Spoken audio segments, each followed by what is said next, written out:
Everybody, welcome back to the channel. It is your natural nail guru, and today we're going to be continuing the Oh My Gel Waterless Manicure process. So we've already gone over the first step, which is removal of gel polish. I went over the safest and healthiest way to remove your gel polish, which is soaking off. Went over a couple of tips that'll help overcome some challenges people have in soaking off and minimize the length of time it takes. Definitely make sure you watch that video if you haven't already. We will have it linked up at the end of the video so that you don't miss that one out. Now today we're going to be moving on to the next step, which is the filing. It's the first thing that I do. We'll go over a couple of the tips and what I do to make sure that the clients have nice even nails, nice strong nails, and nails that are going to have less likely to be chipping or snagging on those edges. So let's not waste any more time and let's get into it. So here we have my beautiful Leslie's nails, gorgeous natural nails. The file that I always use is a 100-180 grit. I use the mini ones because I am a one-time use shop. Now the 180 grit side is the side that I use to file. The other side is a little rough, and I'll use that just to buff off the gel to get it ready to soak off. So the first thing that I do is I ask my client whether or not we're going to be keeping shape and just touching up, if they want to bring down a little bit of length or bring a lot of length. So in this case, I am just touching up her shaping. She definitely likes keeping her nails a little long. Now she does have square nails, but in the shop we don't fully do square, we do squoval. Those edges can get snagged and they can get caught up on things, so having rounded edges will make a huge difference if you struggle with your corners chipping all the time or breaking.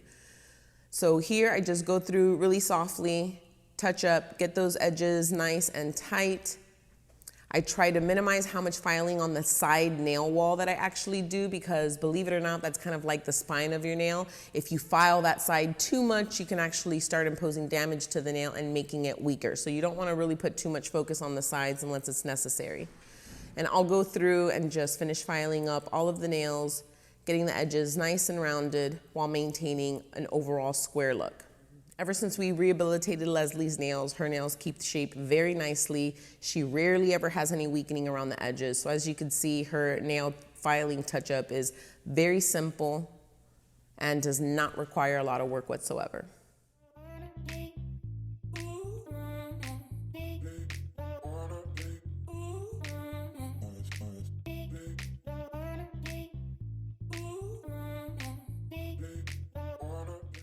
Okay, once I get the initial filing done, I start looking for angles and evenness to make sure that those nails are nice and even, and we don't want anything going off at a high angle or edges that are a little longer than the other.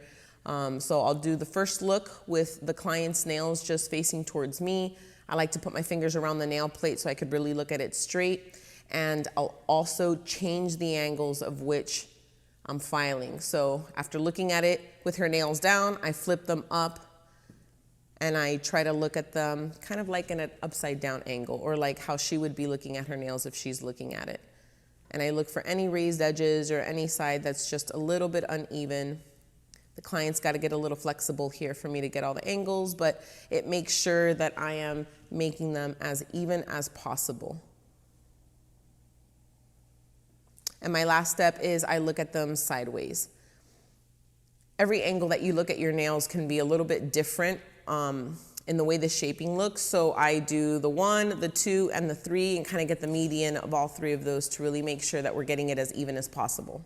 Okay, so now that I've made sure all the nails are nicely filed, this is where I'll go ahead and apply the cuticle remover so that I can move on to the next hand. In this case, I already did the first hand. This is the second hand. So once I nicely spread the cuticle remover and get that product working, I will move back to the hand and start the cuticle remover process. Now today we're not going to go over any of that. Definitely stay tuned for the next video for cuticle removal. This is the most essential and critical part of my manicure process.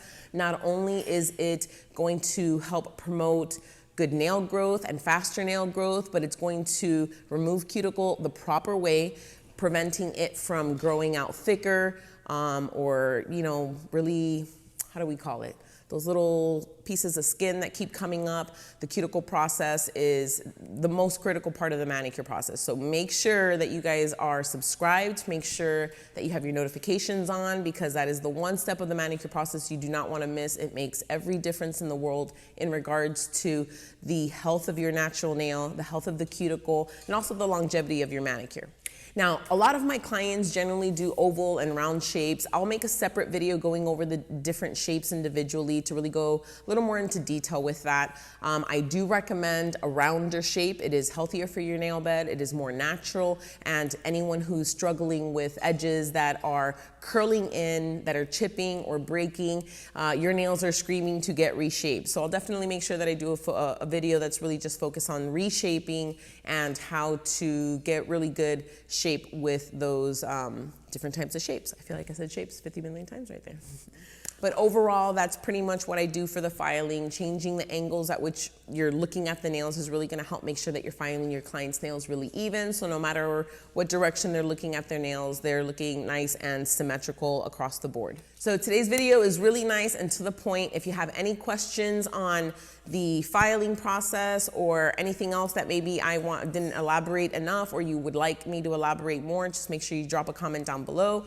I'll definitely link where I get my files. I buy them through Amazon, and since I'm a one-time use shop, I really do like the miniature files, and these files are the absolute best files I've ever used. A lot of my clients will take them home, keep one in the office, at home, in their car, so if they ever get little snags or any rough edges, they have something that they could smoothly buff it out, so that way we prevent any breakage in between manicures.